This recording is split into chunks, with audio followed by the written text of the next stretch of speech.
Assalamualaikum warahmatullahi wabarakatuh. Saya Nur Aisyah dari FKIP Universitas Jember, Angkatan 2017, Prodi Pendidikan Fisika. Pada video kali ini, kita akan membahas bab elastisitas dan hukum Hooke, khususnya pada materi hukum Hooke. Tapi sebelum masuk ke materi inti, sebelumnya kita harus paham dulu apa itu elastisitas, apa itu tegangan, apa itu renggangan, dan juga apa itu modulus Young. Sebelumnya, kita pasti sudah tahu apa itu elastisitas. Nah, sifat elastis sendiri adalah sifat di mana benda kembali ke keadaannya yang semula karena gaya yang bekerja pada benda tersebut telah dihilangkan. Sifat-sifat yang dimiliki oleh gaya pegas itu sendiri adalah: yang pertama, gaya pegas semakin besar jika pertambahan panjangnya semakin besar. Yang kedua, arah gaya pegas berlawanan dengan arah gaya yang diberikan. Hukum Hooke sendiri berbunyi bahwa pertambahan panjang suatu pegas berbanding lurus dengan gaya yang diberikan pada pegas tersebut. Hubungan gaya pegas dan pertambahan pegas itu sendiri dinyatakan dalam F sama dengan minus K dikalikan delta X, di mana tanda minus itu sendiri menunjukkan bahwa gaya yang ada pada pegas itu selalu berlawanan dengan gaya yang bekerja pada pegas tersebut. Untuk lebih jelasnya, silakan simak video pembelajaran setelah ini. Pada video kali ini kita akan membahas tentang hukum Hooke. Nah, apa itu hukum Hooke? Hukum Hooke sendiri itu berkaitan erat dengan elastisitas.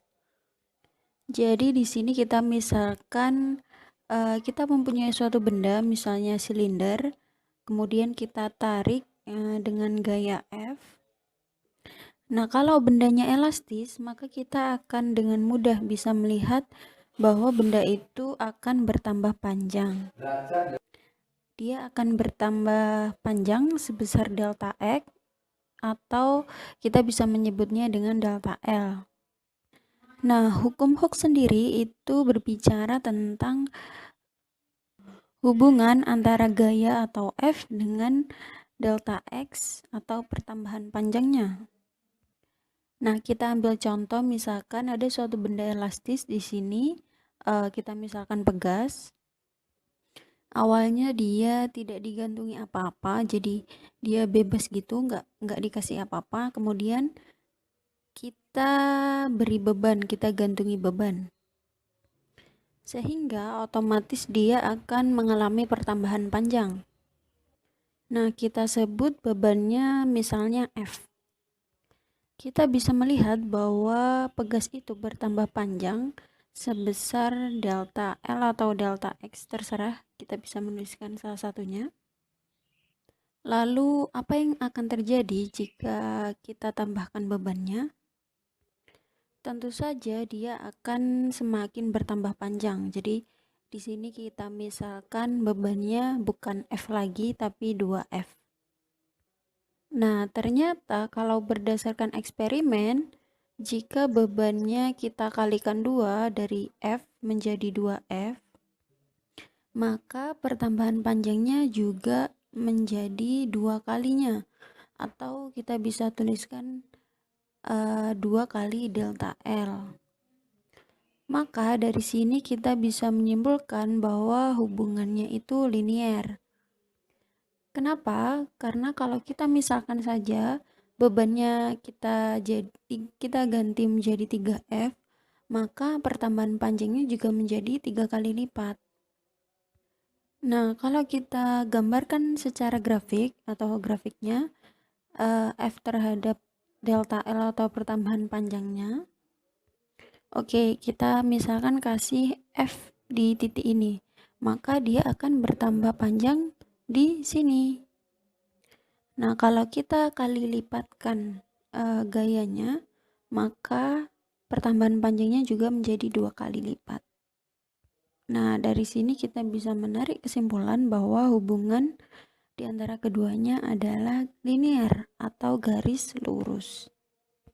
Kalau kita melihat lagi konsep tentang modulus Young, maka kita bisa menyimpulkan bahwa garis ini bisa kita tuliskan sebagai Y sama dengan MX. itu kalau dia melewati titik 0,0. 0,0 itu sendiri artinya dia gayanya 0, pertambahan panjangnya juga 0. Sudah jelas ya bahwa jika pegas itu nggak dikasih gaya atau nggak ditarik, maka dia pertambahan panjangnya juga 0. Oke, dari rumus Y sama dengan M kali X, kita samakan misalnya Y sama dengan F-nya atau gayanya, kemudian X-nya itu pertambahan panjang, bisa kita tuliskan delta L atau delta X, sedangkan M atau gradiennya itu kita misalkan K. Nah, kita bisa tahu bahwa hukum Hooke itu sendiri F sama dengan K delta X, di mana F itu sendiri adalah gaya yang memiliki satuan Newton, K adalah konstanta pegas yang memiliki satuan N per meter, Newton per meter, dan delta X atau delta L adalah pertambahan panjang yang memiliki satuan meter. Konstanta pegas itu sendiri kita juga bisa menyebutnya sebagai karakteristik pegas. Oke, misalkan gini, kita kasih gaya tertentu. Nah, dari F itu kita tahu bahwa konstanta pegasnya itu tinggi. Nah, maka biar seimbang delta X-nya kecil.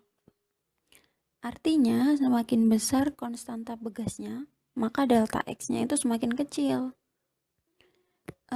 Karena semakin besar K-nya, maka semakin sulit pegas itu akan bertambah panjang atau mengalami perubahan pertambahan panjang.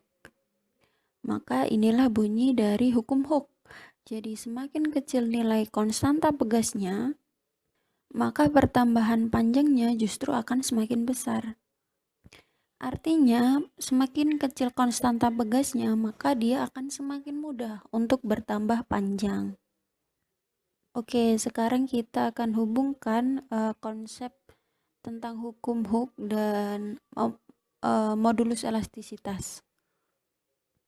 Pada modulus elastisitas, kita tahu bahwa E sama dengan tegangan dibagi renggangan, atau secara matematis kita bisa menuliskan bahwa E sama dengan F per A per delta L per L, atau bisa kita tuliskan sebagai E sama dengan FL per A kali delta L.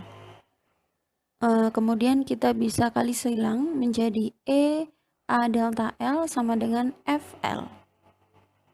Nah, kemudian kita bisa jadikan F sama dengan EA delta L per L.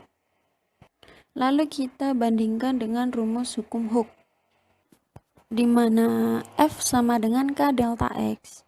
Nah, kita bandingkan ya. F yang di sini sama dengan F yang di kanan. Kemudian delta X yang di kiri itu sama dengan delta L. Nah, berarti F yang di sini itu sama dengan variabel yang di kanan ini, yaitu EA per L. Nah, berarti hubungan antara hukum Hooke dan modulus elastisitas itu sama dengan K itu sama dengan EA per L. Maka kita bisa tahu bahwa konstanta pegas itu bergantung pada bahannya, seberapa besar dia bisa elastis, kemudian A atau luas penampangnya, kemudian L itu panjang benda itu sendiri. Terima kasih sudah menonton. Wassalamualaikum warahmatullahi wabarakatuh.